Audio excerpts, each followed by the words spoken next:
Abra sua Bíblia comigo, Efésios capítulo 6. Efésios capítulo 6.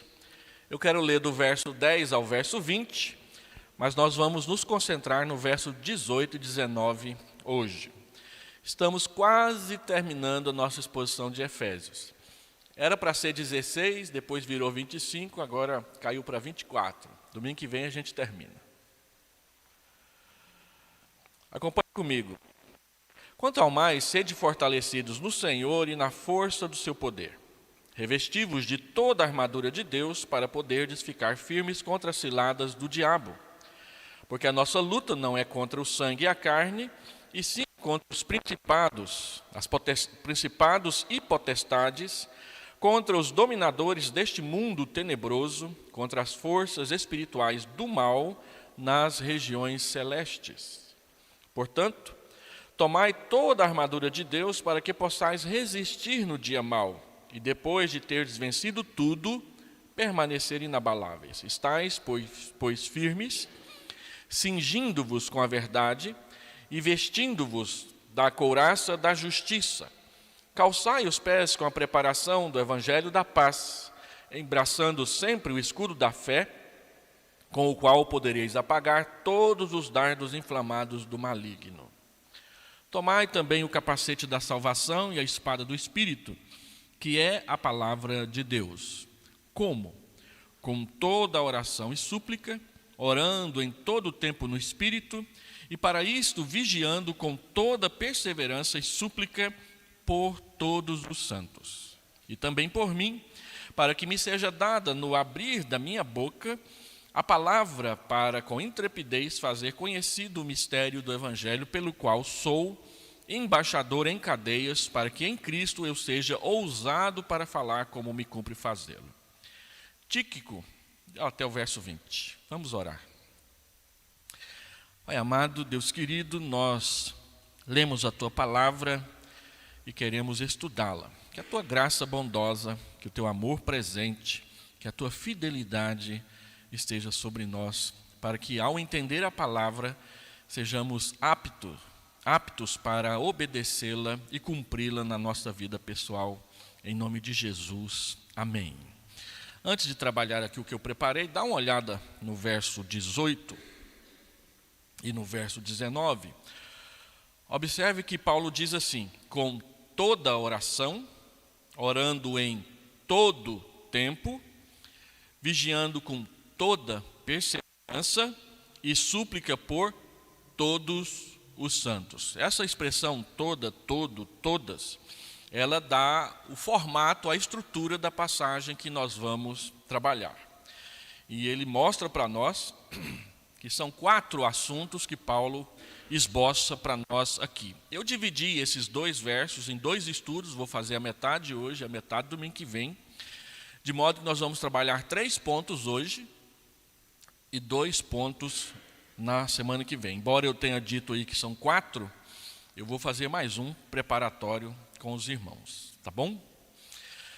Um livro que foi publicado há muitos anos atrás, eu era seminarista quando eu li, Como Vencer o Adversário, do Dr. Mark Bilbeck. Ele trata da questão da luta espiritual, trabalha esse texto de Efésios no seu livro, mas o esboço do livro diz que são 4 os segredos da vitória em Efésios 6. Primeiro, a nossa posição, ou a posição do crente e seu relacionamento com Cristo. Nós estamos em Cristo. Os irmãos que estiveram aqui na quarta-feira assistindo ao pastor João Tomás de Aquino, ele falou exatamente sobre essa questão de em Cristo. E está gravado lá no nosso canal, você pode assistir depois com mais detalhes. Estar em Cristo, estamos dentro de Cristo, estamos debaixo de Cristo, estamos protegidos pelo Senhor Jesus Cristo. De modo que quando nós estamos em batalha espiritual, ou quando nós nos percebemos que há um mundo espiritual que nos cerca, e nem sempre este mundo espiritual é favorável a nós, também é nosso inimigo.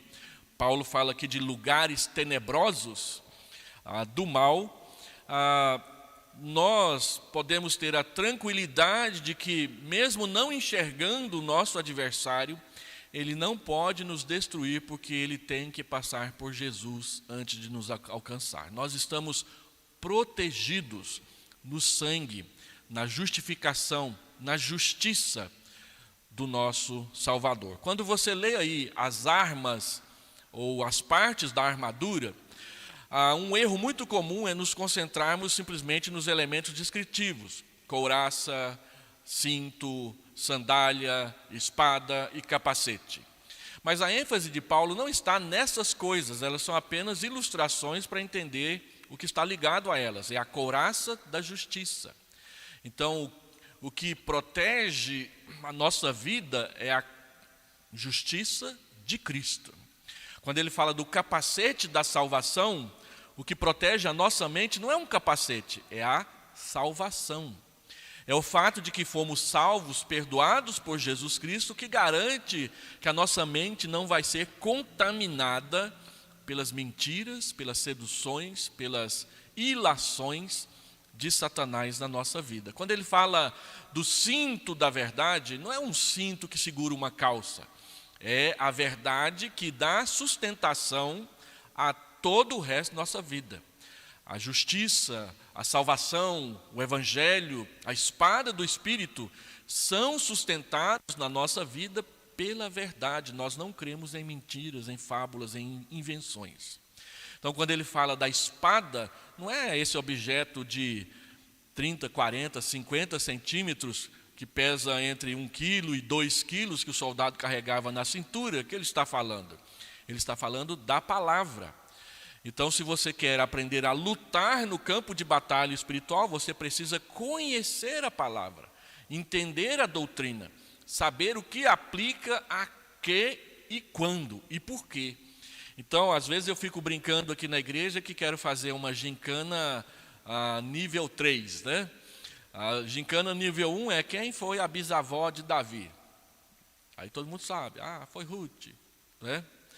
Nível 2 é quantos apóstolos Jesus Cristo tinha, quais as bem-aventuranças, quantos são os mandamentos, aí nível 2. Nível 3, quais são as 3 consequências da justificação em Romanos 5, 1 a 3? Você sabe? Né? Esse é nível 3. Então, saber usar a espada do Espírito é saber o que o texto está dizendo e como usar. As 3 consequências da justificação em Romanos 5, 1 a 3 é paz com Deus, acesso à graça e alegria nas próprias tribulações e esperança. Está lá no texto. Né? É só estudar com um pouquinho mais de atenção que você aprende. E para lutar na batalha espiritual, essas informações elas têm que ser mais do que versículos que você memorizou. Você precisa entendê-los e organizá-los na sua cabeça para usar no momento apropriado com a devida atenção. Então, o que nos protege em primeiro lugar na batalha espiritual é a nossa posição em Cristo. Segundo, a obra e o ministério do Espírito Santo. O Espírito Santo não veio fazer turismo ecológico no nosso coração. Ele veio morar em nós. O melhor lugar para você passar alguns momentos na casa em que você vai visitar é na varanda. Mas é o pior lugar para você dormir num dia de tempestade. Agora, ele não veio morar na varanda da nossa casa, ele veio morar no coração, na casa toda. Ele conhece o banheiro, ele sabe quem você recebe na sala, ele sabe o que você faz lá no seu quarto, ele ajuda você a preparar a sua comida lá na cozinha. O Espírito Santo ele tem um ministério ativo e o seu principal ministério é nos guiar a Cristo e nos fazer lembrar da verdade que nós aprendemos. Para a luta espiritual. Terceiro, a armadura de Deus, que eu já fiz várias explicações sobre ela aqui.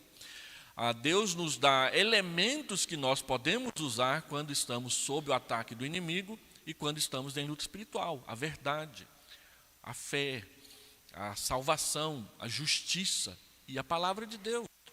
Todas essas coisas estão à nossa disposição para que nós saibamos nos comportar no campo de batalha espiritual. E por último, então, a oração. Não tem como saber como se conduzir na batalha espiritual, na luta espiritual, enfrentar tentações, desviar-se das seduções mundanas do mundo e também renunciar aos apetites da nossa natureza humana pecaminosa, que é a carne, sem oração. E aí nós tocamos num ponto sério. Todos nós, sem exceção, sabemos que a oração é importante, mas nem sempre lhe damos o lugar certo, a atenção adequada e a prática que a Escritura nos ensina a fazer. Então, Mark Bilbeck diz que a oração é o grande segredo do esclarecimento e da capacitação. Você viu que Paulo falou sobre a armadura e sobre a batalha espiritual, e ele então abre o versículo 18 dizendo assim: com toda oração e súplica. Usar os elementos da armadura, se posicionar e se movimentar no campo da batalha espiritual, exige de nós fazermos isso sempre praticando oração na nossa vida. Por quê?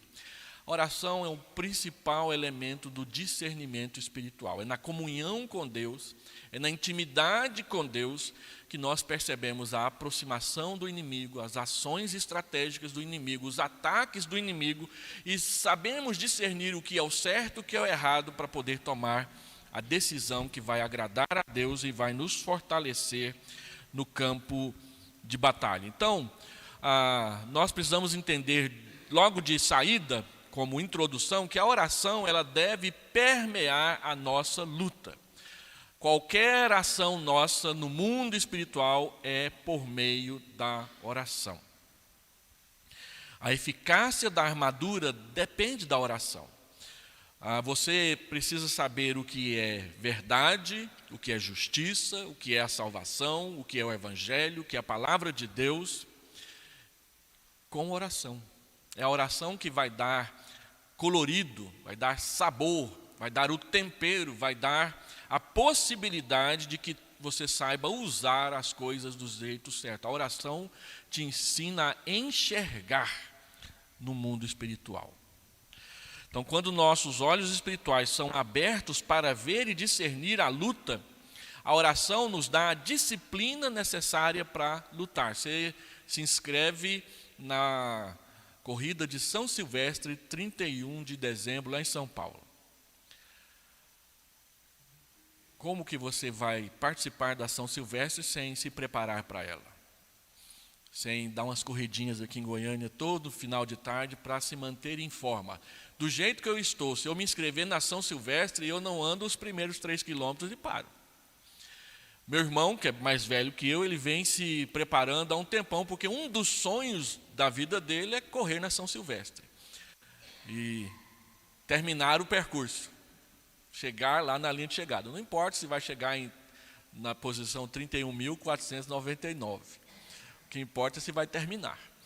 É isso que dá muita vergonha para as pessoas. Entrar na corrida, ir lá para a primeira fila e nem chegar lá na linha de chegada. Se nós não oramos na batalha espiritual, nós vamos nos comportar desse jeito. É como se a gente ficasse lento, barrigudo, pançudo, pesado, sem fôlego para poder enfrentar uma batalha. A gente gosta de ver filme épico, e uma das razões por que nós gostamos de filmes épicos é só para ver aquelas lutas de espadas intermináveis, que a história diz que nunca aconteceu daquele jeito. Mas no filme O Feitiço de Áquila, tem uma hora lá que os camaradas vão lutar com aquelas espadas imensas. Aquela espada foi projetada para matar a pessoa com um golpe só, porque ela pesa mais de 15 quilos. Então os camaradas vão lutar, eles dão 4, 5 golpes e já não estão aguentando mais nada. Estão cansados. E aí fica uma vítima fácil para o oponente, se ele tiver um pouquinho mais de fôlego que ele. A oração é que nos dá fôlego para saber como lutar no campo de batalha. Outra observação que o apóstolo Paulo faz é que é toda a oração. O que quer dizer essa palavra? A palavra todo vai aparecer 4 vezes aí no versículo, nós vimos. A oração nos leva a um compromisso integral, total, com um envolvimento total na luta. A A oração nos leva a uma submissão total ao Espírito e também a um interesse completo, total, pelas outras pessoas. O que Paulo quer dizer é que a oração, ela dá sustentação, integralidade, ela integra, ela faz integrar todas as nossas ações com liga, dá liga para que tudo funcione coordenadamente na hora da luta. Então, toda oração se refere a todo tipo de oração. Como assim, todo tipo de oração? Quando você estuda as Escrituras, tem oração de súplica, tem oração de louvor, tem oração de angústia, tem oração de contrição, de confissão de pecados. É disso que Paulo está falando, todo tipo de oração. Suplicar, interceder, orar. A Bíblia fala até da oração imprecatória, que essa a gente não gosta muito de ensinar o pessoal a fazer, porque essa é fácil de aprender, que é quando se amaldiçoa através da oração, né? E aí tem muita gente querendo fazer imprecação desnecessária a respeito de várias coisas. Mas todo tipo de oração. Você sabe o que é uma súplica? Você sabe o que é uma confissão? Você sabe o que é interceder? Às vezes, na liturgia do culto, a gente fala assim, fulano de tal vai orar pelos nossos pecados. Fulano de tal levanta e, Senhor, muito obrigado, porque aqui é muito bom e a gente está feliz, e é uma bênção. E nada de confessar pecado. Ou seja, não entendeu que tipo de oração que era para fazer na liturgia do culto. Isso acontece. Nada que desmereça a oração por si mesma. Mas nós aprendemos que há momentos em que determinados tipos de oração devem ser feitas e outros momentos em que outros tipos de oração devem ser feitas. Se você vai confessar pecados, não é hora para você fazer uma oração de vitória ou de gratidão ou de qualquer coisa parecida. Então, nós precisamos aprender quais são as orações, quais os momentos das orações. Nós, presbiterianos, somos muito criticados pelos pentecostais porque dizem que a gente parece gesso e geladeira na hora da oração, né? Quando muito, em algum momento, assim, bem tímido, você ouve alguém dizendo amém, amém, amém, né? O pentecostal não, ele fala amém, aleluia, glória a Deus o tempo todo. E tem presbiteriano enrustido que fica falando assim, nossa, mas na hora que o pastor falou que deu vontade de soltar um aleluia. Pode soltar, irmão, não tem problema nenhum, agora solta na hora certa, né? Porque o grande problema é, eu estava pregando uma vez falando que a igreja era desobediente, e o irmão lá atrás, aleluia, aleluia, porque a igreja é desobediente, não dá, né? Aí o presbiteriano pode ser o mais engessado possível, que ele está certo, tem que ficar aí quieto mesmo, né? Então, aprenda qual momento, qual tipo de oração, quais as palavras, o que falar. Isso não é ser mecânico, isso é entender as coisas. E Deus quer que a gente faça as coisas entendendo o que a gente está fazendo, não porque a gente viu o outro fazer e a gente vai fazer igual, não é? Então, todo tipo de oração, e todo tipo de oração também quer dizer em voz alta, em voz baixa, não é? A Bíblia fala que Jesus, quando ressuscitou Lázaro, ele olhou para o céu, orou de olho aberto. Aqui na igreja, se olhar de olho aberto, o diácono chega, o que você está fazendo aí na hora da oração de olho aberto, né? Não, você pode orar de olho aberto. Jesus orou de olho aberto, não é pecaminoso. Ele orou em voz alta, então não tem problema você abrir o volume da voz e soltar a voz na oração. Agora, a Bíblia também fala que Ana, quando estava angustiada, só mexia os lábios. E a Bíblia fala que Jonas orou lá dentro do ventre do peixe. O meu pastor, antes de eu ir para o seminário, falava que Jonas orou de cabeça para baixo. Eu não sei se está de cabeça para baixo, né? De joelho, difícil. Mas ele orou dentro da barriga do peixe. Então, todo tipo de oração, toda forma de orar. Oração curta, oração longa, oração em público, oração no quarto, em secreto. Oração acompanhada de jejum, acompanhada de louvor. Oração em lágrimas. Uma vez eu vi uma menina orando no acampamento e ela chorou tanto porque ela queria uma bênção de Deus. E ela deitou no chão lá e chorou. Tinha uma poça, nunca tinha visto, uma poça de lágrimas debaixo do rosto dela, de tanto que ela chorou. A oração com júbilo, oração com erro de gramática. Deus não vai ficar bravo porque você fala, Senhor, nós vai te obedecer. Ele não vai ficar bravo com você por causa disso. É claro que você poderia aprender a usar melhor a gramática, mas Deus não vai deixar de ouvir a sua oração porque a gramática está ruim. Não tem nada disso. Não tem nada na Bíblia que diz que a oração feita com o português correto é mais ouvida que a oração feita com o português incompleto, mal aprendido. Não tem nada disso.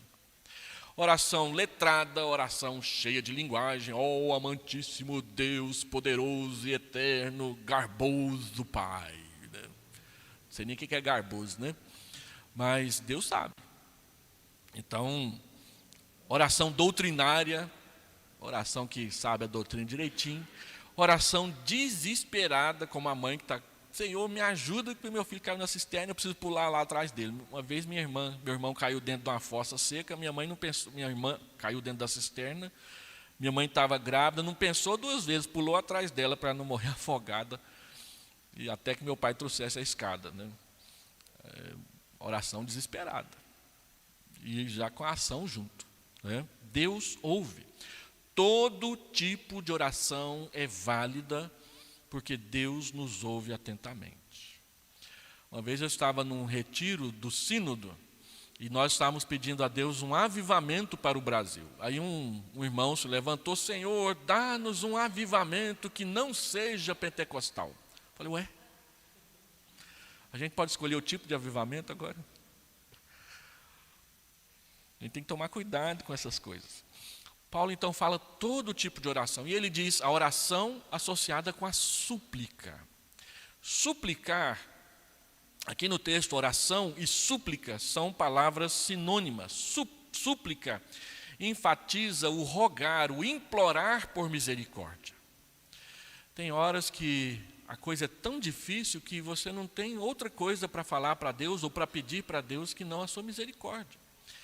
Então, você vê várias vezes no texto bíblico, os autores bíblicos falando: rogo ao Pai, roguem ao Pai. Rogar é implorar, é pedir pela misericórdia ativa de Deus. Em tempos de confissão positiva, que diz que a gente tem que ficar repetindo uma coisa até Deus ouvir, aprender a conversar com Deus é importante. Nós vivemos aí pessoas que só pensam em oração positiva, confissão positiva, oração da vitória, mas Paulo nos lembra que o nosso único poder é a nossa dependência do favor de Deus. Quando eu era pastor em Uruaçu, tinha uma igreja lá que tinha na rádio da cidade o momento da oração poderosa. Não tem oração poderosa, gente. Poderoso é aquele que responde à oração. Ele é poderoso. A nossa oração, ela é cheia de problemas. Nós não somos santos o suficiente para apresentar nada perfeito para Deus. Então a gente sempre carece do seu favor. E aí, essas pessoas que vão para a televisão e ficam falando essas coisas, elas tinham que ter um pouco mais de consciência cristã e ler a Bíblia com um pouco mais de atenção para perceber que oração é exatamente depender do poder de Deus. Olha Elias, quando ele ora lá no caso dos profetas de Baal. Ele diz: Senhor, atende, porque esse é o teu povo, e é em teu nome que eu vim fazer essas coisas. Ele pede que Deus atende, ele não declara que o fogo vai cair do céu, ele pede que Deus atende, e Deus atende derramando o fogo no céu sobre a oferta dele. Não foi ele que acendeu o fogo, foi Deus que acendeu o fogo. Essa é a grande diferença. Então, não importa se você é presbiteriano, assembleano, batista ou neopentecostal. O que importa é se você depende ou não depende de Deus na hora da sua oração. Então, a súplica, ela revela, em primeiro lugar, a humildade, porque quebra a nossa arrogância. A súplica mostra o realismo da fé. Nós estamos numa luta sem enfeites. Uma luta sem enfeites. Não tem como fazer uma guerra ficar bonita. Não tem como chegar lá no campo de batalha e jogar perfume em cima do caminhão-tanque para ver se a bomba que ele vai soltar vai sair perfumada ou não. Ela vai matar mesmo. Ela vai destruir mesmo. E você vai ter que enfrentar isso. Então, a palavra de Deus diz essas coisas. A oração permeia toda a nossa luta. Segundo ensinamento, a oração deve ser constante. Observa de novo aí no texto, quando Paulo fala no verso 18, com toda oração e súplica, orando em todo tempo no Espírito. Orando em todo tempo. Duas considerações. O que é orar em todo tempo? Orar em todo tempo é orar quando você está disposto para orar e quando não está disposto para orar. Ah, não vou orar, não estou com vontade. Uai? Precisa? Aí eu vou esperar ficar com vontade para orar por um assunto que precisa? Ah, não vou na reunião de oração, não, é longe. Ah, não estou com vontade, não. Orar em todo tempo é orar quando o Espírito quer orar e quando ele não quer orar. Lembra que nós somos pecadores. Oração é uma disciplina que a gente não gosta. Deixa eu contar uma experiência pessoal que eu já contei aqui, mas eu acho que ela cabe. Em 1998, eu resolvi orar todos os dias de manhã. E orei durante 88 dias consecutivos, sem parar lá na igreja que eu pastoreava. Então, eu comecei orando, eu acordava às 6 horas da manhã, ajoelhava ao pé da cama e começava a orar. E aí passava um pouco, já estava dormindo outra vez. Aí eu pensei assim, essa cama está muito perto, deixa eu ir para mais longe. Então acordei, 6 horas da manhã, calcei o chinelo e fui até a sala e ajoelhei ao pé do sofá e comecei a orar. E o sofá estava tão gostoso que eu comecei a dormir outra vez. Esse sofá está muito perto, eu vou para mais longe. Como a casa pastoral era no fundo do quintal da igreja, então eu vou orar lá no templo. Para orar lá no templo, eu tinha que acordar, lavar o rosto, trocar de roupa, escovar os dentes, tirar as remelas dos olhos, abrir a porta, atravessar a quadra de futebol da igreja, abrir o templo, acender a luz e ajoelhar lá perto do púlpito. Então, quando eu chegava lá no púlpito para orar, eu já tinha acordado. 88 dias. Você ora quando você quer e quando você não quer. Porque senão a gente vai fazer igual aquele pastor pentecostal que um dia eu perguntei como é que ele orava. Não, eu oro todo dia no monte. Como é que é isso, orar todo dia no monte? Eu oro todo dia no monte de cobertas, eu durmo até mais tarde. Então, é orar quando você está disposto e enfrentar a sua natureza carnal, pecaminosa e dizer, você vai obedecer e eu vou lá orar mesmo assim. Ah, mas Deus não ouve quando a oração não é feita com gosto. Quem disse? Onde que está escrito na Bíblia que Deus não ouve quando a gente ora, obrigando a nossa carne a se submeter? Paulo diz que esmurrava o próprio corpo para poder ter disciplina espiritual. Você está esmurrando o próprio corpo, cara? Não faz isso. Paulo diz que fazia isso na hora que ele não tinha boa vontade para fazer as coisas. Então, o grande desafio da oração, em primeiro lugar, é vencer a própria disposição. Porque nem sempre e muitas vezes nós não estaremos dispostos a orar. Segunda observação é que o tempo é o tempo da atuação de Deus. Quando ele diz orando em todo o tempo.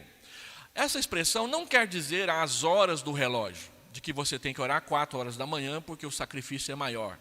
Porque você tem que orar no dia que está nevando, aqui no Brasil não neva, ou quando está fazendo frio porque o sacrifício é maior. Não. Orar em todo o tempo diz respeito a prestar atenção no que Deus está fazendo e acompanhar. Então, às vezes isso quer dizer que você, eu vou orar 15 minutos e ora 3 horas. A história da igreja é permeada de reuniões de oração que começaram e não terminavam. Os morávios começaram uma reunião de oração em 1727, que aconteceu todos os dias, sem interrupção, até 1827, 100 anos. 100 anos, todos os dias se reunindo para orar. O avô orou, o pai orou, o filho orou, o neto orou, nessa reunião de oração. Nós ouvimos de uma reunião de oração que aconteceu por volta de 1955, em Wheaton, nos Estados Unidos, que a reunião de oração começou e não parava mais numa faculdade. E aí os jornalistas falaram, por que essa reunião de oração nunca para? E agora, no início de janeiro, nós ouvimos muito no Instagram, e no Facebook e nas mídias sociais, uma reunião lá na faculdade de Asbury, nos Estados Unidos, que durou o mês inteiro. Um monte de pastor brasileiro pegou avião e foi lá ver que esse negócio, que maravilha é essa de uma reunião de oração que não acaba. Pessoas pregando e dando testemunho. É o tempo em que Deus convoca o seu povo para orar. Então, é mais que o relógio. Quando Deus fala de oração, Ele não está preocupado com horas, nem com minutos. Ele está preocupado se você está participando ou se você não está participando. Se você está atento ao que Ele está fazendo ou se você não está atento ao que Ele está fazendo. Nós vamos para as reuniões de oração e nós costumamos encher a reunião de oração de alguma coisa para encher o tempo. Eu participei de uma vigília de oração que era para durar 6 horas, que a gente orou 4 vezes. Porque tinha um cafezinho, tinha uma petinha, tinha um testemunho, tinha não sei o que, orar mesmo que nada. Às vezes a gente reúne aqui na segunda-feira para orar, e a gente começa a fazer meditação no texto bíblico, quando pensa que não, já foi meia hora. E a oração, quase nada. Semana passada mesmo aconteceu isso, eu comecei a conversar com os irmãos sobre um assunto, quando eu olhei no relógio já faltava 15 minutos para acabar o tempo da oração, a gente fez uma oração, em 1 hora. E às vezes eu peço para o grupo que está orando comigo, vamos orar 1 minuto. A gente vê gente assim, esse minuto não passa. O pastor não vai falar que eu posso orar, não? A gente fica impaciente porque a gente começa a perceber, a gente olha no relógio lá, o ponto aí, nossa, mas passa depressa demais. Mas na hora que a gente está orando, não passa nunca. Então, orar em todo o tempo significa enxergar o que Deus está fazendo e participar. Deus não está preocupado com o relógio, porque Deus é eterno. E aí nós precisamos entender isso quando a gente fala de oração. Isso não quer dizer que todas as nossas reuniões de orações têm que ser intermináveis. Não. O que eu quero dizer é que tempo não é o fator mais importante. Você pode fazer uma oração de alguns segundos e estar na presença de Deus muito mais do que ficar 3 horas com blá blá blá na presença de Deus, como aquela oração do fariseu. Deus, parabéns porque eu frequento a sua igreja, eu sou dizimista, porque eu sei disso, eu sou disso. Às vezes, a gente faz da reunião de oração um discurso de autobajulação. Olha as coisas que a gente ouve sobre reunião de oração na Igreja Presbiteriana do Brasil. Uma vez eu estava numa casa, visitando um pastor amigo, e a esposa dele chegou de uma reunião de oração da SAF. Aí ela falou assim, olha, eu lavei a minha alma na oração que eu fiz lá na SAF. Condenei o pecado de todas as irmãs.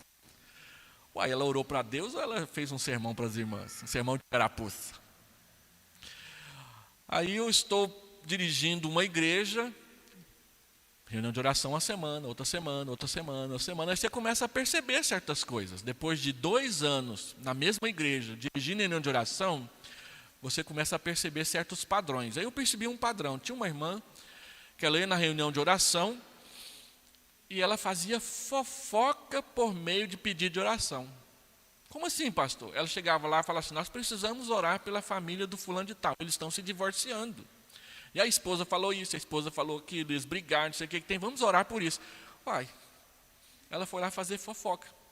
Quando ela não tinha uma fofoca para fazer, ela não ia na reunião de oração. Porque ela fazia as fofocas por meio de pedido de oração. Outra vez eu estou passando na frente da casa de um pastor, amigo meu, um pastor bem pentecostalzão mesmo, e a esposa dele estava orando no quarto. Aí ela estava intercedendo pela igreja, aos berros. Ela obedeceu a Bíblia, entrou no quarto e fechou a porta. Só que ela não orou em secreto, ela orou em público. Ela soltou aos berros a oração dela, e aí a gente sabia todos os pecados da igreja, porque ela falava tudo na oração. Eu fui visitar minha filha assim que ela se casou. A fachada do prédio, do apartamento dela, dava de frente para a fachada de outro apartamento, e nesse apartamento tinha um grupo familiar. E a hospedeira começou a orar. Nossa, mas ela falou de tanto pecado, de tanta gente conhecida. Não é isso que a Bíblia está falando, de orar em todo o tempo. tem que ter discernimento. Então, nós precisamos ficar atento a essas coisas. E a oração, então, orar em todo o tempo, também diz respeito à disciplina. Eu separo o tempo para orar. Embora o relógio não seja o mais importante, ele é um referencial. Que horas que nós vamos começar a orar? Tal hora. Depois que eu lavei as vasilhas, depois que eu limpei a casa, depois que eu fiz um negócio, depois que eu resolvi aquilo. Aquele é o meu tempo de oração. Então, ajuda a gente a organizar a nossa agenda. E aí, a oração, ela é um elemento que Deus usa para ensinar disciplina, competência, coerência, compromisso com as coisas deles. A oração só vai crescer na igreja e fazê-la amadurecer quando for vista e tratada como uma disciplina necessária, mais do que um programa esporádico da igreja. Às vezes a gente trata os momentos de oração da igreja como um programa. Tal dia, no horário tal, reunião de oração. Tal dia, no horário tal, reunião de oração. E vira um programa, que eu posso estar presente ou não. Não, nós temos que aprender a tratar a reunião de oração ou as orações da igreja como uma disciplina necessária. Calvino dizia que o mais importante no culto não é a pregação, embora a gente gaste 1 hora, no meu caso, com a pregação aqui, quase todo domingo que eu prego. O mais importante no culto é a oração, é quando se confessa pecado, é quando se louva o nome de Deus, é quando se intercede pelo enfermo. Estes são os principais momentos da igreja. E se você observar bem, são os momentos que a gente mais é desleixado. Tem gente que reclama quando os diáconos seguram os irmãos para não entrar no templo quando alguém está orando. Mas por que eu não posso entrar? Tem gente que gosta de entrar na hora da oração porque ninguém vai ver, especialmente o pastor.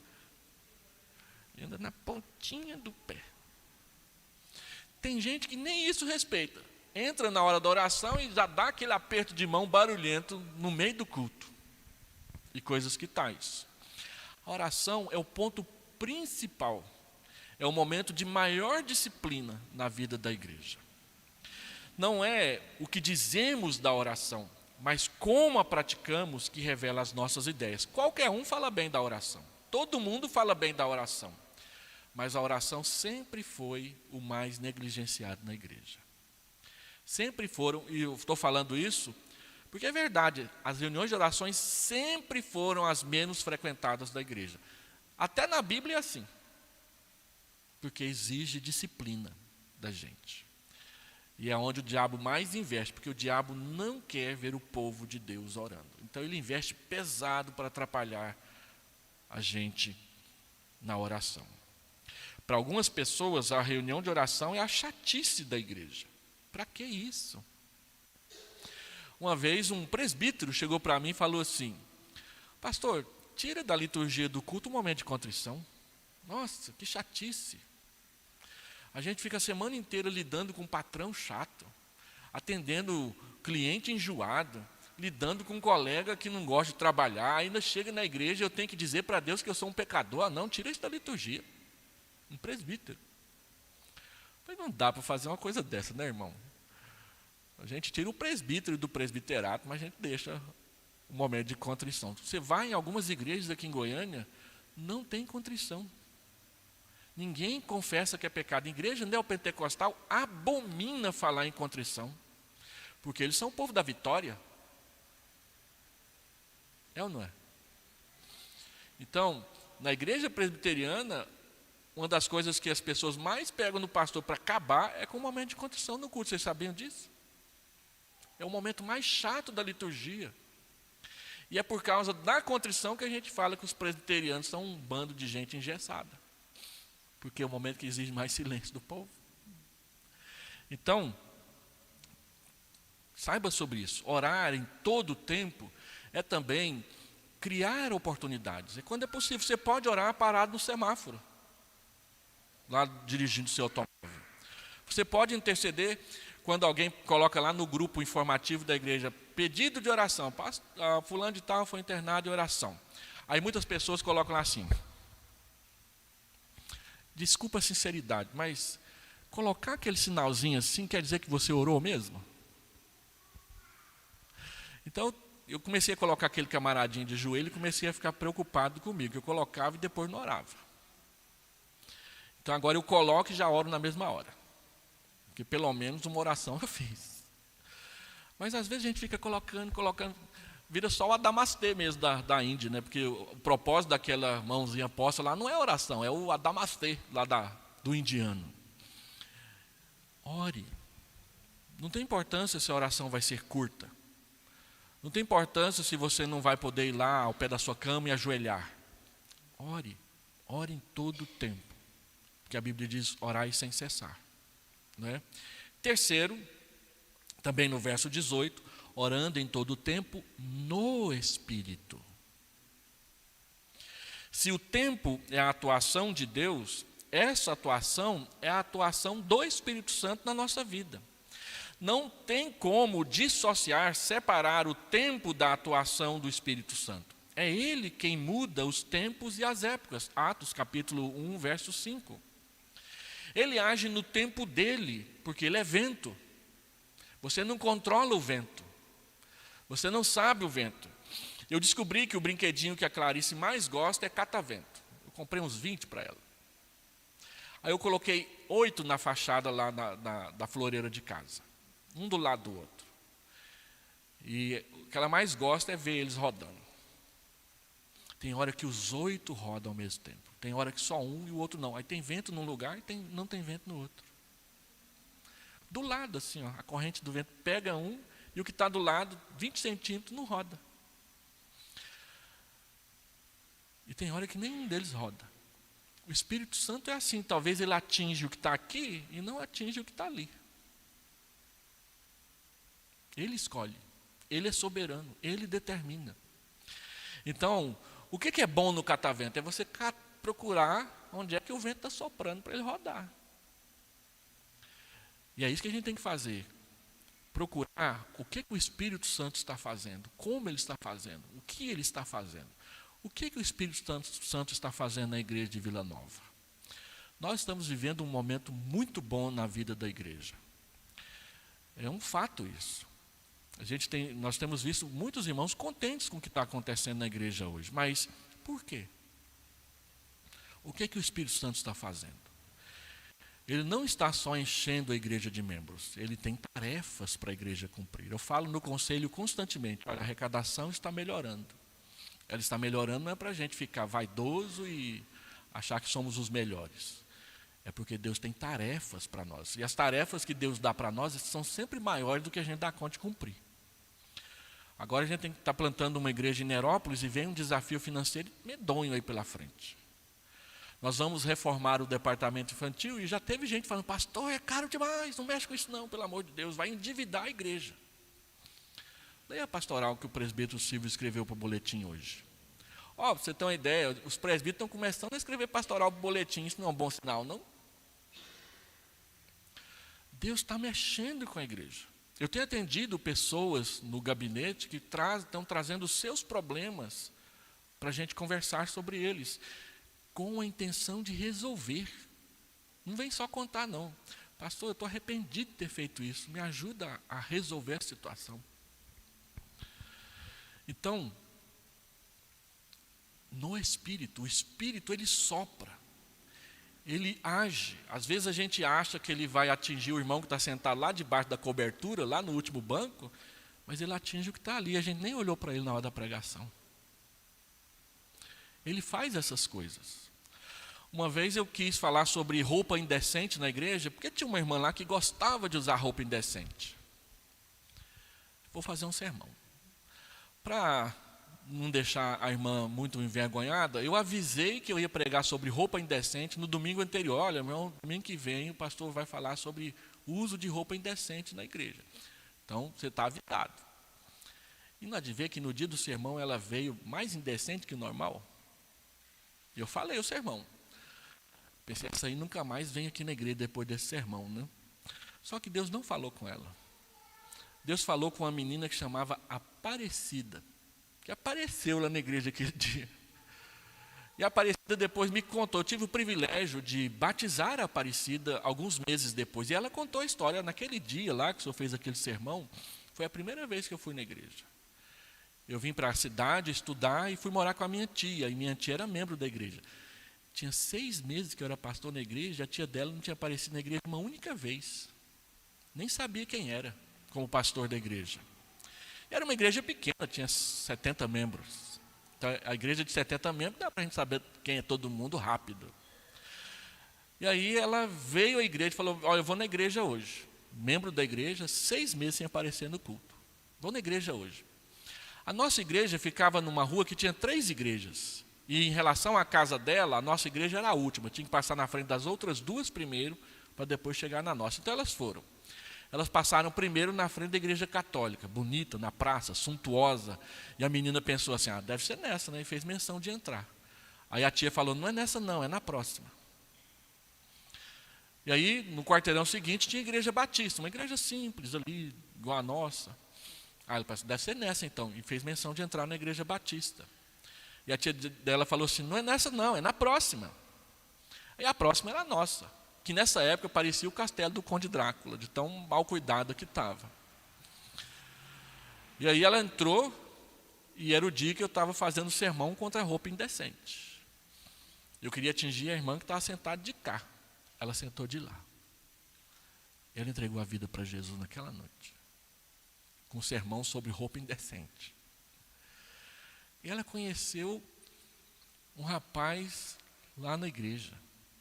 Começaram a namorar, eu batizei ela, eu fiz o casamento dos 2.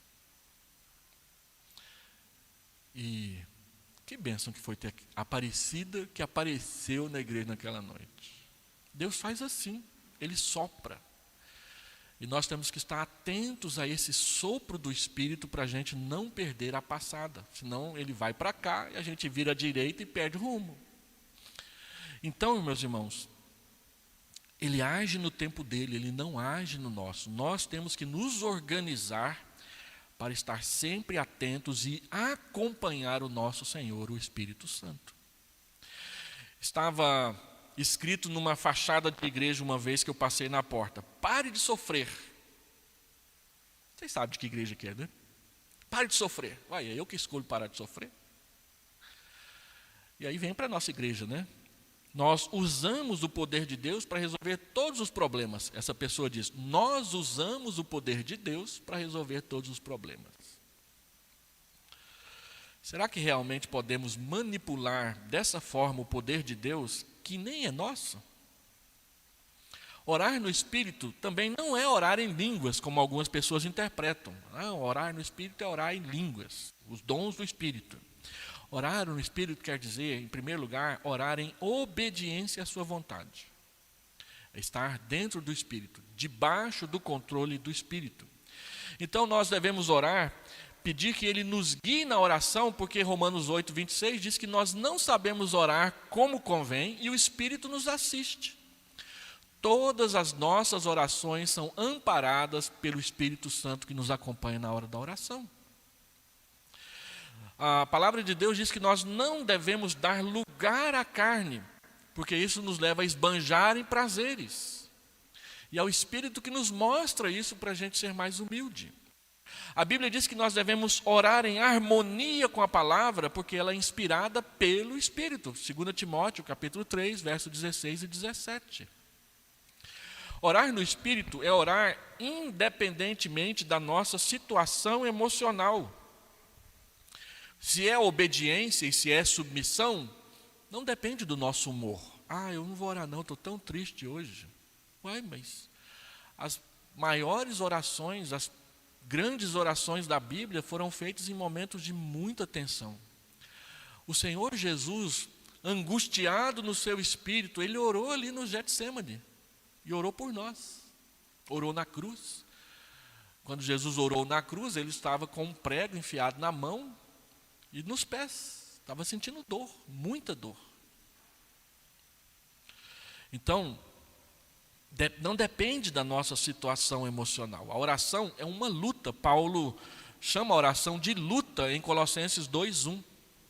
E o principal texto que alimenta esse conceito de que a oração é uma luta é Gênesis 32, quando Jacó luta com o homem de Deus, que dá a entender que é o próprio Senhor Jesus Cristo ali, e que quando termina a luta, Deus muda o nome de Jacó para Israel. Jacó significa enganador, trapaceiro. Israel significa príncipe de Deus. Alguns falam, não, Israel significa o que luta com Deus. Não, ele ganhou o nome de Israel no dia que ele lutou com Deus. Mas o nome significa príncipe de Deus. E Jacó ganhou esse nome num dia de oração angustiosa. Qual que era a angústia de Jacó? Tem 25 anos que eu aprontei com meu irmão. Será que ele ainda está guardando mágoa de mim? Nossa, eu estou morrendo de medo do meu irmão Esaú. Então eu vou fazer o seguinte, eu vou mandar um monte de presente para ele, para ver se ele fica mais brando. Coloco toda a minha... Olha só a irresponsabilidade. Colocou toda a família antes dele para ir ver o irmão dele, para ver se ver a família acalmava a ira do irmão. E ficou por último, lá atrás, brigando com Deus. E aí, brigando com Deus em oração. É isso que aquela briga representa. Ela foi real, ela foi literal, mas é isso que ela representa. Daí para frente, nós passamos a entender que orar é lutar. Paulo diz isso em Colossenses 2. Por que é uma luta? Porque às vezes você não quer, porque é difícil, tem várias circunstâncias que atrapalham, e você tem que orar do mesmo jeito. Então, o que determina a espiritualidade da minha oração não é o meu estado de espírito enquanto eu estou orando, mas a minha obediência de soldado e a aprovação de Deus. Deus aprova as orações que você faz com má vontade porque você obedeceu. Nem toda oração é respondida porque ela foi feita com boa vontade. Muitas orações são respondidas debaixo de muita angústia, de muita dor, de muita dificuldade.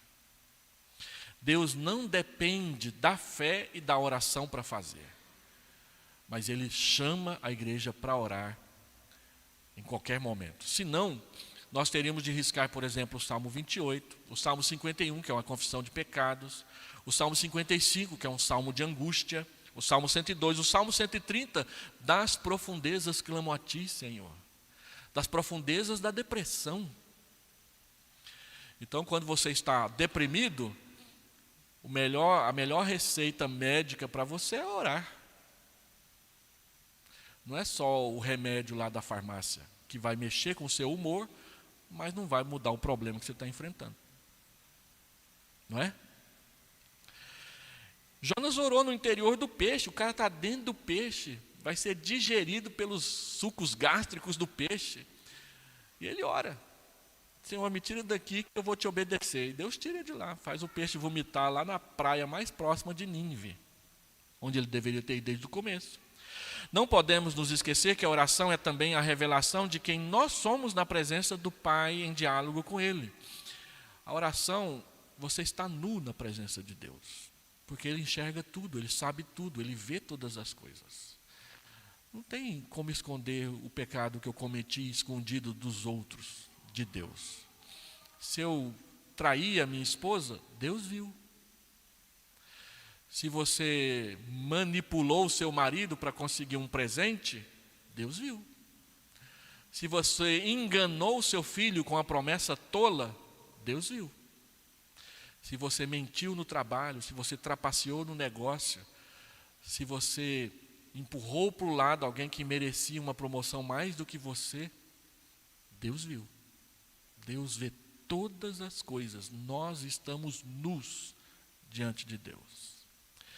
A oração nos leva a entender isso. Um livro que eu quero recomendar assim, fortemente para você ler é o livro Reavivamento na África do Sul, do Erlo Stengen. É um livro sobre reavivamento. A tradução é do Dr. Augusto Nicodemos. Por incrível que pareça, pode deixar aí, obrigado. E o que é interessante, eu já li esse livro umas 8 vezes. E já li para a igreja. Algumas igrejas que eu pastoreei, a gente marcava uma semana de oração e a gente lia cada dia. O livro tem 4 capítulos, 5 capítulos, então a gente lia capítulo 1 na segunda, depois na terça, na quarta, na quinta e na sexta. E orava. De repente, se vocês tiverem coragem, a gente faz isso aqui também. Mas ele fala assim que Deus resolveu passá-lo no morredor de carne. E aí ele usa uma palavra constantemente no livro. Eu comecei a me conscientizar que. Eu comecei a me conscientizar que há um Deus no céu. Que esse Deus ouve oração. E aí, numa noite, ele chega na igreja e ele foi o último a chegar. Na igreja, um problema é que tanta gente chega atrasado, não consegue organizar a agenda para chegar na hora. Especialmente as mulheres que têm uma briga com o espelho, e essa briga atrapalha o culto. Chega atrasado. Mas nesse dia, um dia comum, eles estavam pedindo que Deus os avivasse. Uma semana antes, uma moça levantou no culto e falou: Senhor, visita-nos outra vez. E aí ele chegou no culto, todo mundo já estava lá, ele foi o último a chegar, o pastor o último a chegar. E aí quando ele pôs o pé dentro do templo, ele disse que ouviu o barulho de um vento.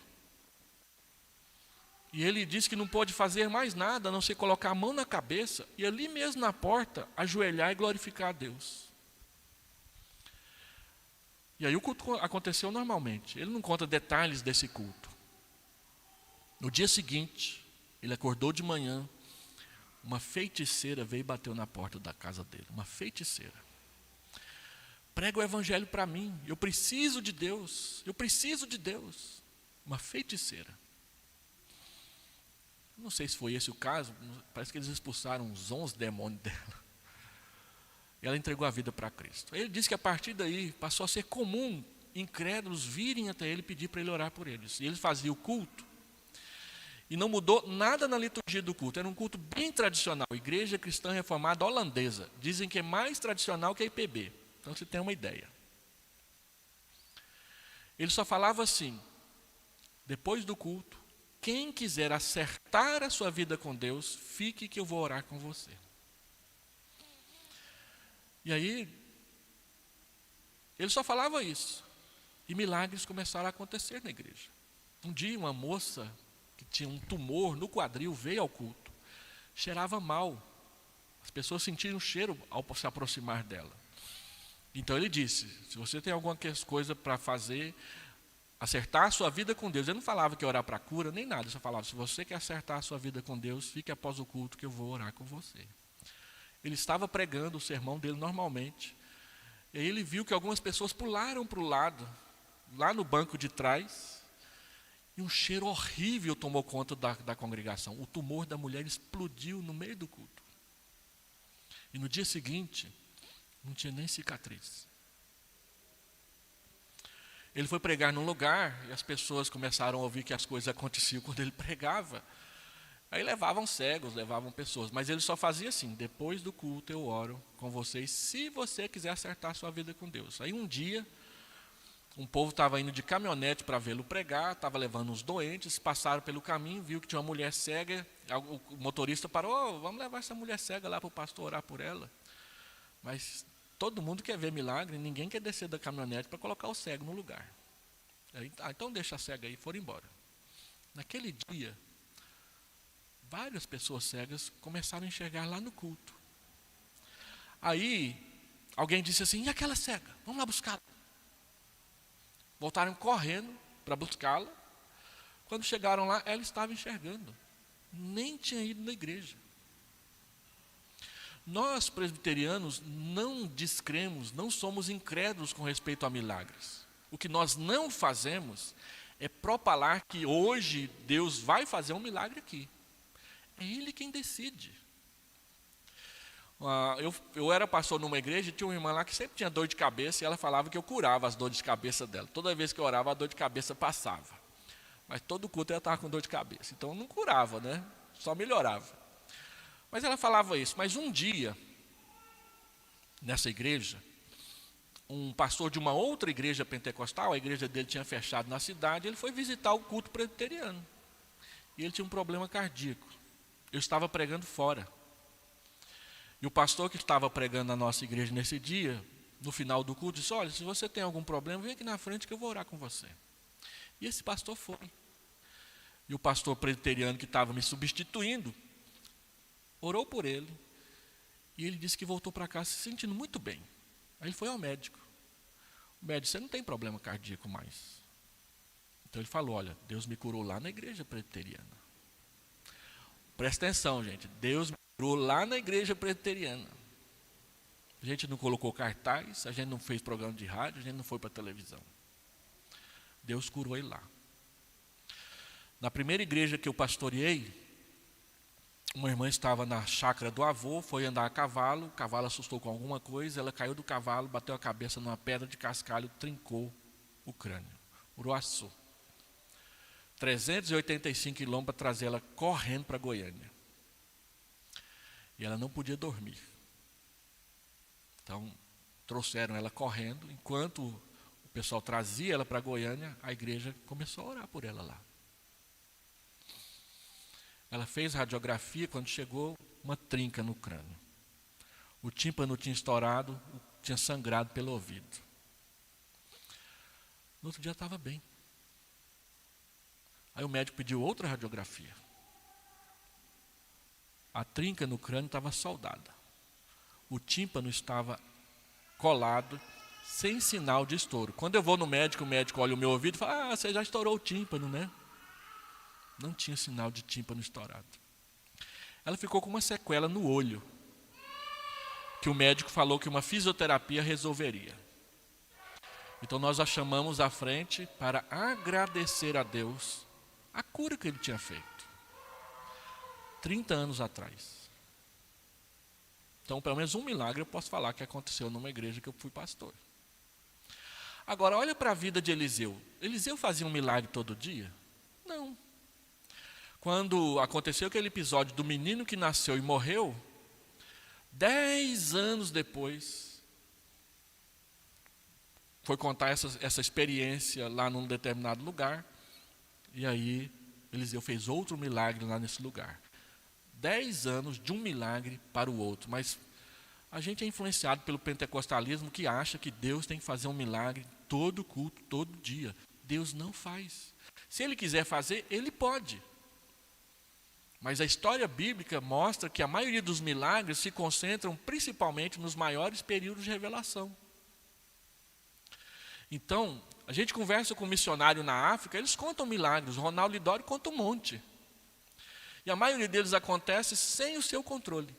Sem ele orar por aquilo, ou sem ele correr atrás daquilo, aconteceu por uma necessidade da evangelização que o Espírito Santo criou. Então, o que é que os presbiterianos creem? Que o Espírito Santo é soberano, então é Ele que resolve. A nossa atitude é manter o coração aberto. Se acontecer um milagre, nós não queremos fechar o coração e dizer que não foi Deus que fez. Nós queremos reconhecer o que Deus está fazendo pela mão de Deus. E não manipulações que as pessoas fazem para ver se ganha mais membro para a igreja. Assim sendo, orar no Espírito quer dizer estar em submissão ao Espírito. Não tem a ver com poder, não tem a ver com barulho, não tem a ver com balançar a mão. Não tem nada a ver com essas coisas. Tem a ver com Ele governar a sua igreja. Nós somos a sua igreja que Ele governa. Então, orar no Espírito é estar consciente disso. Como que eu posso simular ou dissimular na presença de Deus? Não tem jeito. Eu posso enganar os olhos das pessoas, os ouvidos das pessoas, mas nunca a Deus. Assim, se a minha aparência externa não revela como eu estou por dentro diante do Pai, então eu estou em grandes apuros, pois Ele tudo sabe e Ele tudo vê. Você me diz que a sua preocupação é com os outros, mas e daí? Para quem você está orando afinal? Para Deus ou para os outros, ou para que a igreja ouça e aprove? Se os soldados mentem para o seu general, como que eles vão ganhar suas batalhas? Orar no Espírito é orar na verdade. Lembra de João 4,24? Deus é Espírito e importa que os seus adoradores o adorem em espírito e em verdade. Espírito ali não é espiritualidade, não é sinceridade. Espírito ali é o Espírito Santo, orar no Espírito. E verdade é a palavra de Deus. O O que é verdade no Evangelho de João? Verdade no Evangelho de João é Jesus. Eu sou o caminho, a verdade e a vida. E a palavra, santifica-os na verdade, a tua palavra é a verdade. Então, quando ele diz que Deus é espírito e deve ser adorado em espírito e em verdade, verdade é adorar por meio de Jesus. Verdade é adorar conforme e em conformidade com as Escrituras Sagradas. Lembra de João 7,37? No último dia, o grande dia das festas, o Senhor Jesus disse: vinde a mim e beba, todos os que têm sede. Ele disse isso com respeito ao Espírito que receber. Então ele diz: quem crer em mim, como diz a Escritura, do seu interior fluirão rios de água viva. O Espírito sempre age de acordo com a Escritura. Você quer saber o que o Espírito vai fazer? Aprenda a Escritura. É o segredo número 1. Deixa eu fazer uma conclusão parcial, porque vocês sabem, eu falo demais, né? Se a oração deve permear a luta, então nós precisamos orar mais. Tem muita gente lutando sem orar e por isso está perdendo. Ore antes de lutar. Todas as suas lutas, conjugais, familiares, do trabalho, sentimentais, ore. O pessoal que fala sobre casamento e criação de filhos, eles já chegam para a gente e falam assim: você está orando pelo esposo do seu filho, da sua filha? Você está orando pela esposa do seu filho? Ah, mas precisava? Vai. Você ora pelos seus filhos? Você ora com os seus filhos? Deus atende essas orações. Talvez não seja necessário abrir novos espaços de oração na igreja, mas de conseguir fazer com que você venha nos que já existem.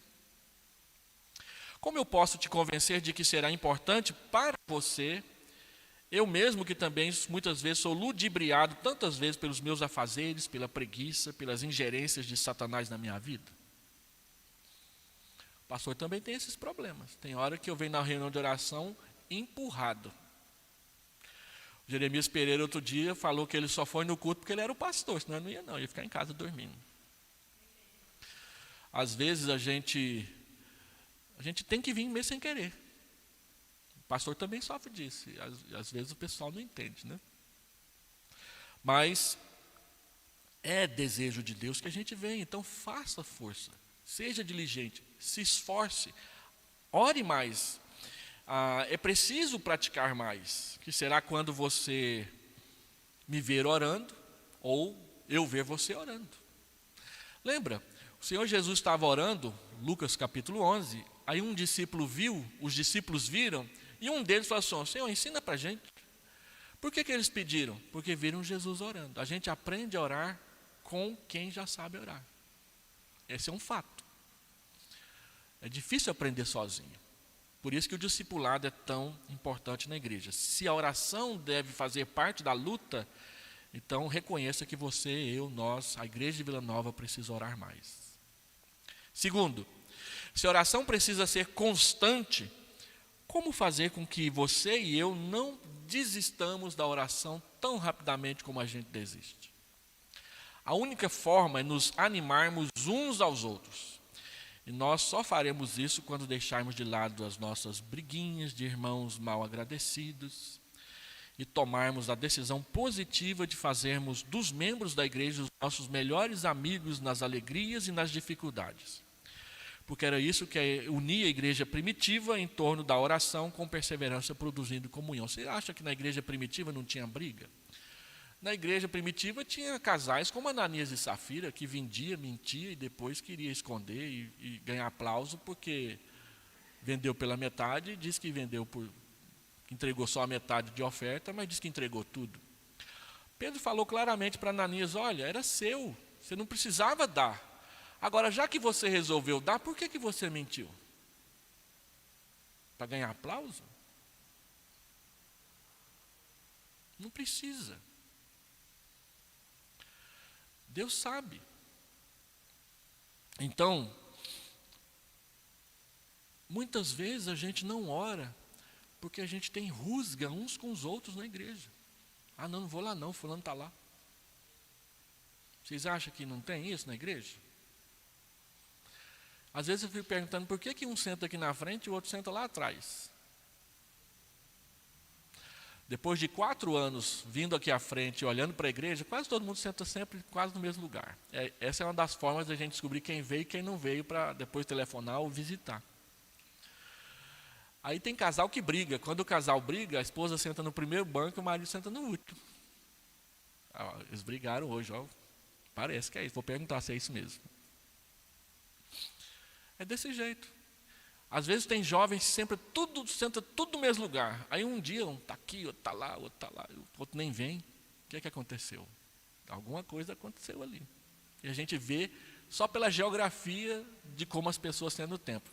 Lição número 1, pastor, hoje eu aprendi então que cada domingo eu vou sentar num lugar diferente, preciso parar de ficar me pesquisando, né? Faz essas coisas aí. Ore com constância, resolva os problemas com os irmãos, Deus sabe.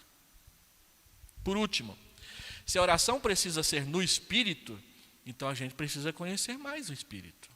Como que eu conheço mais o Espírito? Primeiro, lendo a Bíblia. Ele se revela lá. Segundo, orando mais. Eu falei que fiquei 88 dias orando sem cessar. Isso foi há 25 anos atrás. Eu aprendi tanto com esses 88 dias sobre oração. Uma coisa que eu aprendi é que se você começa a orar e as pessoas sabem que você gosta de orar, ou se você está orando, os pedidos de oração começam a aumentar para você orar por elas. Pergunta a dona Laudia, que conduz a reunião de oração da escola dominical. Todo mundo pede para ela orar por eles. Por quê? É alguém que eu sei que está envolvido com a oração na igreja. Então, nessa época, eu recebia pedidos de oração muitos. Eu orava 10 minutos, depois passei a orar 20. Nos últimos dias eu estava orando 40 minutos, porque eu tinha que anotar num caderninho as orações que as pessoas pediam para mim. A gente gosta de pedir para o outro orar. Mas quando a gente começar a orar, os outros também vão começar a pedir para a gente orar. No e-mail da igreja, toda semana aparece pedido de oração de gente que nem vem na igreja, mas pede para orar. Porque sabe que a igreja ora. Não é? Então, para que nós conheçamos melhor o Espírito, nós precisamos ter o seu selo no nosso coração como a marca do seu batismo. Você tem. Você já entregou sua vida para Jesus Cristo? Quem entregou a vida para Jesus foi selado com o Espírito Santo. Então ele mora em você. Deixar-se encher por ele através do fruto. Amor, alegria, paz, bondade, fidelidade, benignidade, mansidão, domínio próprio. Dedicar-se ao seu serviço, na sua obra, na igreja, por meio de capacitação dos seus dons. A gente marca treinamento para professores de criança. Por que você não vem? A gente faz conferência e tem gente que nem aparece. Aprenda, essas coisas não é para encher a igreja. Essas coisas também são para capacitar você para servir melhor. Viver em comunhão com os outros, estando sensíveis ao seu toque amoroso. Receber o abraço, o carinho, a atenção do irmão e dar em reciprocidade.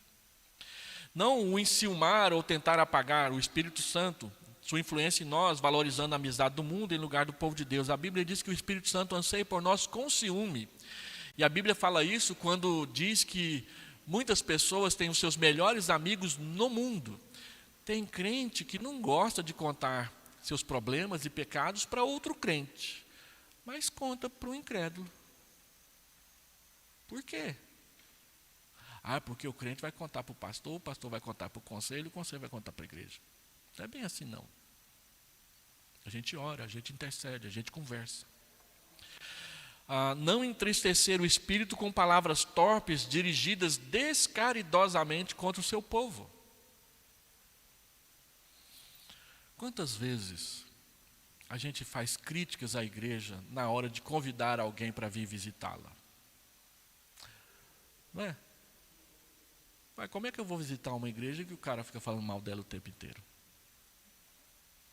A igreja é pecaminosa, mas tem tanta coisa boa acontecendo nela. E é nessas que a gente tem que se concentrar.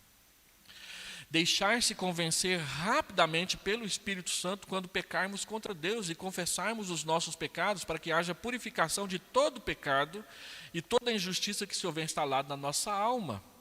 O compromisso não pode ser menor do que este. A Bíblia diz que é o Espírito Santo que nos convence do pecado. Você cometeu um pecado, a consciência doeu, é o Espírito Santo. Então, rapidamente, se ajoelhe, ore, confesse. Limpe a sua alma na presença dele. Não faça como aquele irmão que sempre eu falo dele aqui. Tinha um irmão que, na hora da ceia, ele examinava os outros, e aí ele resolvia se comia ou não comia da ceia. Aí eu fui conversar com ele. Meu irmão, por que você não toma a ceia? Não, eu fico olhando para ver quem é que está em pecado e que vai comer a ceia. Se aquela irmã lá de minissaia comer, eu não como. Aí a minha irmã de minissaia comeu, ele não comeu. Como que para castigar a irmã. Uai, a Bíblia diz assim, examine-se e coma. A Bíblia não diz examine-se e não coma. A Bíblia diz assim, examine-se. A Bíblia não diz examine os outros. O juiz da igreja é Deus, não é o pastor, não é o conselho, não é você. A gente tem que dar um bom testemunho, a gente deve repreender quando a gente sabe que o outro está em pecado. Mas quem cura a alma, quem limpa o pecado, quem perdoa o pecado, é Deus. Só Ele pode fazer isso.